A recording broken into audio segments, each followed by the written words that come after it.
पैंगबो ने Z serpent orchid को खाने की हिम्मत नहीं की। उसे डर था कि उसके दुख के सागर को छेद दिया जाएगा। उसका शरीर ये फैन जितना भयानक नहीं था।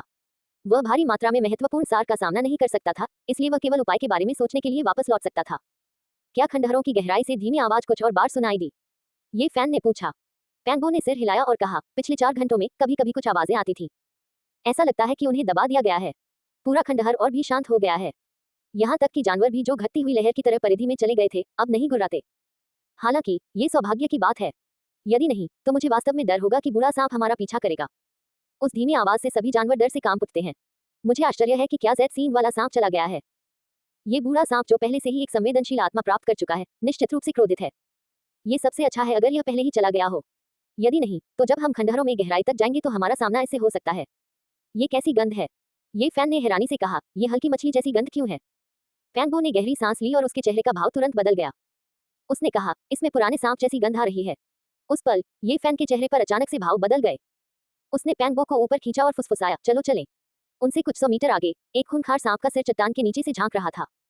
उसका शरीर हथेली के आकार के रंगीन शिल्कों से ढका हुआ था जो ठंड से झिलमिला रहे थे। उसकी लाल लालटेन जैसी सांप की आंखों से 2 रक्तम किरणें निकल रही थी। उसकी 2 से 3 मीटर लंबी जीभ फुफकार रही थी और जब वह चट्टान पर वनस्पति के संपर्क में आई तो वह तुरंत पीले तरल में बदल गई।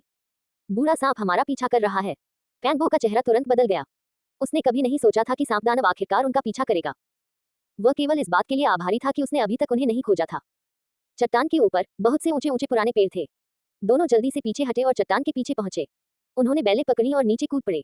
अगर वे और धीमे होते तो उनकी जान खतरे में पड़ जाती। बूढ़ा सांप निश्चित रूप से क्रोधित था। अगर उसे उनका पता चल जाता तो दुखद परिणाम की कल्पना की जा सकती थी। ये फैन और पैंगबो बहुत तेज थे। वे 2 वानरों की तरह थे जो हमला करते और कूदते थे। वे तेजी से चट्टान पर लताओं का पीछा करते हुए जमीन पर पहुंचे और बिना पीछे देखे चले गए। अब जब इस बूढ़े सांप को हमसे दुश्मनी हो गई है तो हम सचमुच खतरे में हैं। जब वे दोनों उड़कर चले गए तो उन्होंने पीछे मुड़कर देखा कि चट्टान पर एक विशाल बहुरंगी सांप खड़ा है। उसकी आंखों से रक्त लाल प्रकाश की 2 किरणें निकल रही थी और उसके सिर पर लगा ज़ैड सींग सूरज की रोशनी में चमक रहा था, लगातार दिव्य प्रकाश की किरणें फेंक रहा था। बूम! चट्टान से गड़गड़ाहट की आवाजें आ रही थी क्योंकि बड़े बड़े पत्थर लगातार नीचे गिर रहे थे। ओल्ड स्नेक ने चट्टान से उतरते हुए कई पेड़ों को रौंद दिया और तेजी से उस दिशा में भाग गया। अरे नहीं, हमें खोज लिया गया है। जल्दी करो और वापस भागो। एल्डर वुकिंगफिक को इस सांप राक्षस से निपटने दो। नहीं, बूढ़े सांप की गति बहुत तेज है। बाहर भी वे जानवर हैं जो हमारा रास्ता रोक रहे हैं। हम बीच रास्ते में ही उसके द्वारा अवश्य पकड़े जाएंगे। अब कोई दूसरा रास्ता नहीं है। मुझे खंडहर में भागना होगा। लगता है कि वह नीरस आवाज ओल्ड स्नेक को डराने में सक्षम है। वह डर गया है और शायद बहुत गहराई में जाने की हिम्मत नहीं करेगा। जब दोनों ने अपनी चर्चा समाप्त की तो वे प्रकाश की 2 धाराओं में परिवर्तित हो गए और खंडहरों की गहराई में चले गए।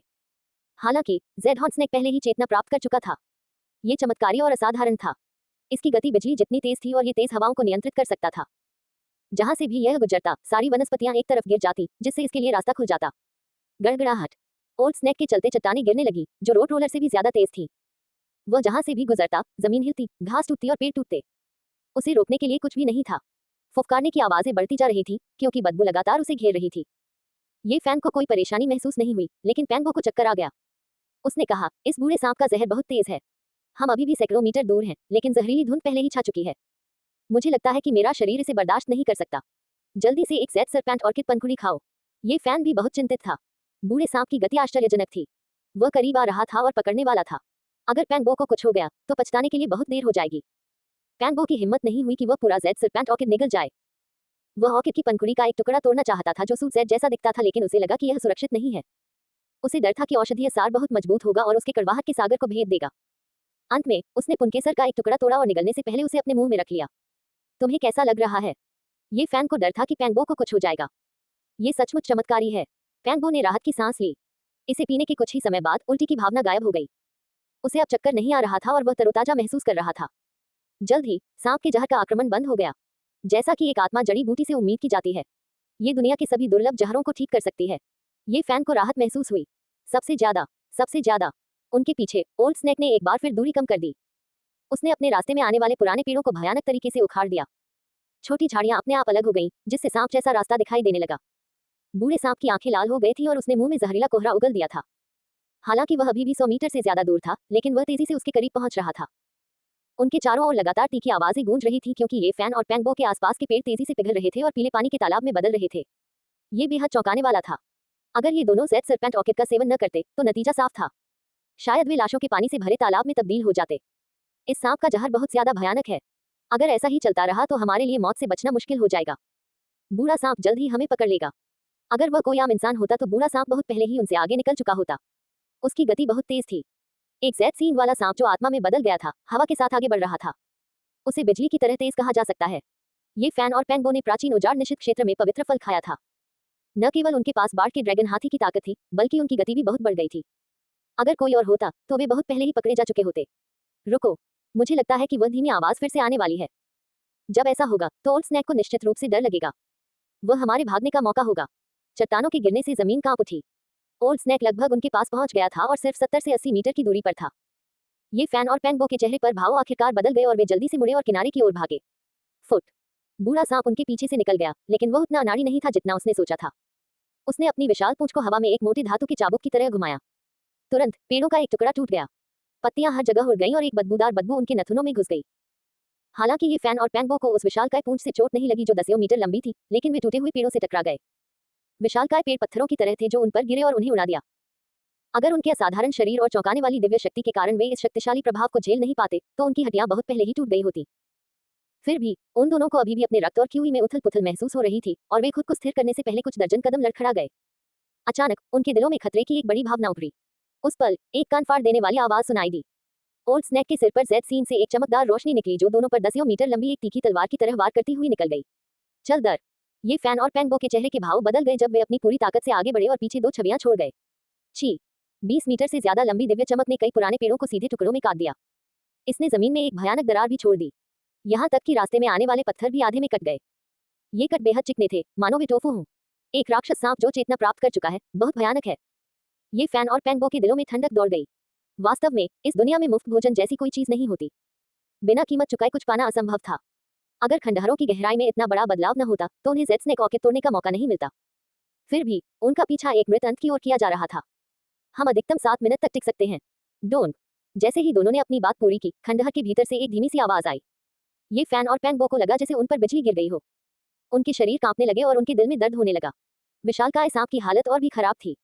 वह जमीन पर गिर गया और अपने विशाल शरीर को हिंसक रूप से घुमाते हुए आसपास के पेड़ों को कुचल दिया। चल दर। अपने मन को स्थिर करने के बाद ये फैन और पेंगो एक पल भी रुकने की हिम्मत न जुटा पाए और उड़ गए। ये धीमी सी आवाज रुक गई क्योंकि पूरा खंडहर और भी ज्यादा दबा हुआ हो गया था। ये फैन और पेंगो के पास पीछे हटने का कोई रास्ता नहीं था। ओल्ड स्नैक ने उनके पीछे हटने का रास्ता रोक दिया था, इसलिए वे सिर्फ आगे बढ़ते रह सकते थे। जल्द ही वे दोनों एक चट्टान के सामने आ गए जो 100 मीटर से भी ज्यादा ऊंची थी। वे बेलों पर चढ़ गए और पीछे मुड़कर देखा। अरे, वह बूढ़ा सांप अभी भी हमारा पीछा कर रहा है। दूर दूर तक पेड़ हिल रहे थे। हालांकि जेड हॉर्न स्नैक की गति धीमी हो गई थी, फिर भी वह उन दोनों का पीछा कर रहा था। ये जारी नहीं रह सकता। ये हमें खंडहरों की गहराई में भी ले जा सकता है। ये फैन और पेंगो को लगा कि कुछ गड़बड़ है। ऐसी चीज जो चेतना प्राप्त कर चुकी है, उसे हल्के में नहीं लिया जाना चाहिए। अरे, आगे कुछ आकृतियां बढ़ रही हैं। ये फैन ने आश्चर्य से देखा। पहाड़ी इलाके से कुछ आकृतियां तेजी से आगे बढ़ रही थी। पेंगो ने दूर तक देखा और कहा, ये है ली लिन, ली युन, हान फेयू और कंपनी। ऐसा लगता है कि उन लोगों के भी हमारे जैसे ही विचार हैं। वे इस दुर्लभ अवसर का लाभ उठाकर खंडहरों की गहराई में जाकर उसकी खोज करना चाहते हैं। उस समय ये फैन और पेंगो ने एक दूसरे को देखा और हंसने लगे। दोनों तेजी से चट्टान से नीचे उतरे और बिजली की गति से आगे बढ़े। ली लिन, ली युन और हान फेयुन का लक्ष्य गहराई में स्थित प्राचीन संरचनाओं को नष्ट करना था। वे प्राचीन खंडहरों को ये फैन और पेंगो से कहीं बेहतर समझते थे। वे जानते थे कि आज की असामान्यता निश्चित रूप से जानवरों के राजाओं के बीच लड़ाई के कारण नहीं थी। ये संभवतः खंडहरों की गहराई में हुई किसी अप्रत्याशित घटना के कारण थी।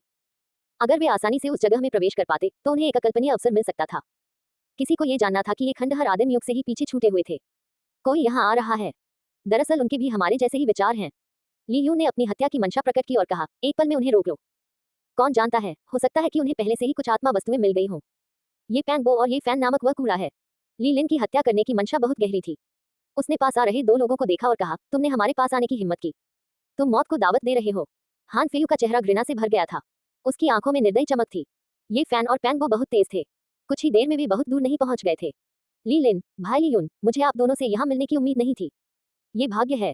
ये फैन और पेंगो दोनों बहुत खुश और भावुक थे। ऐसा लग रहा था जैसे वे अपने प्रियजनों से फिर से मिल गए हों, जिन्हें उन्होंने लंबे समय से नहीं देखा था। वे अवर्णनीय खुशी और उत्साह के साथ जल्दी से वहां पहुंचे। एक दिन का अंतराल 3 पतझड़ों के समान लगता है। 2 दिन 6 वर्ष के बराबर होते हैं। अंततः हम पुनः मिलेंगे। ये फैन और पेंगो बड़े बड़े कदमों से आगे बढ़े। वे अपनी खुशी जाहिर करने के लिए खुद को समूह पर फेंकने के अलावा और कुछ नहीं चाहते थे। इससे ली लिन, ली युन और बाकी लोगों को बेचैनी महसूस हुई। उनके शरीर में रोंगटे खड़े हो गए और वे अनजाने में कांपने लगे। ली लिन ने तुरंत ही घृणा का भाव प्रकट किया। उसने पेंगो और फिर ये फैन की ओर तिरस्कार से देखा। पक्षपात करने की कोशिश मत करो। चाहे तुम कुछ भी करो, ये बेकार है। तुम कुछ भी नहीं बदल सकते। वह एक विशाल चट्टान पर खड़ी थी और निर्दयी भाव से पैंगबो और ये फैन को देख रही थी। उसने ठंडे स्वर में कहा, तुम दोनों वाकई दुस्साहसी हो। क्या तुम्हें इस जंगल में मरने का डर नहीं है? खंडहरों की गहराई में कचरा आने की जगह नहीं है। ली यून की अभिव्यक्ति भी अतुलनीय रूप से ठंडी थी। उसने ये फैन और पैंगबो को घूर कर देखा और उपहास किया। वह सोच रहा था कि तुरंत कार्रवाई करनी चाहिए या नहीं। उसकी एकमात्र चिंता यह थी कि एल्डर वू किंगफेंग ने पैंगबो के शरीर पर निशान छोड़ दिया था। जब समय आएगा तो वह पता लगा पाएगा कि क्या हुआ था। भले ही उन्होंने दोनों को अपमानित किया और अपनी हत्या की मंशा प्रकट की, ये फैन और पैंगबो ने ऐसा व्यवहार किया जैसे कुछ हुआ ही न हो। वे एक दूसरे से पूरी तरह परिचित थे और इसमें शामिल हो गए। इससे भी अधिक अपमानजनक बात यह थी कि उन दोनों ने हान फेयू के हाथ एक साथ पकड़े और कहा, हान फेयू, तुम वास्तव में एक अच्छे इंसान हो। क्या तुम दोनों ने कोई आध्यात्मिक जड़ी बूटी चुनी है? तुम्हारा शरीर सुगंधित गंध से क्यों भरा हुआ है? ली लिन की हत्या की मंशा उजागर हो गई। उसके मुंह के कोने पर मौजूद खूबसूरत तिल थोड़ा कांप उठा। हालांकि एक पल में ही उसके चेहरे का भाव बदल गया। उसने कहा, कुछ गड़बड़ है। मछली जैसी गंध क्यों आ रही है? गड़गड़ाहट, गड़गड़ाहट, गड़गड़ाहट। इस समय समूह को धरती हिलती हुई महसूस हुई। वे देखने के लिए पीछे मुड़े। ये तो एक सांप की आत्मा है। एक बूढ़ी सांप आत्मा। यह एक ज़ेड हॉर्न सांप है। सबके चेहरे पर भाव बदल गए। उन्होंने देखा कि एक बूढ़ा सांप जिसके सिर पर एक सींग था, हवा में उड़ता हुआ घास और पेड़ों को तोड़ता हुआ उनकी ओर दौड़ रहा था। मछली की घनी गंध से उबकाई आ रही थी। अरे यार, ये तुम दोनों हो।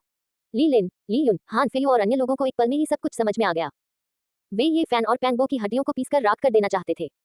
हालांकि ये गुस्सा करने का समय नहीं था। वे पीछे मुड़े और भाग गए और उनकी हालत बहुत ही दयनीय थी।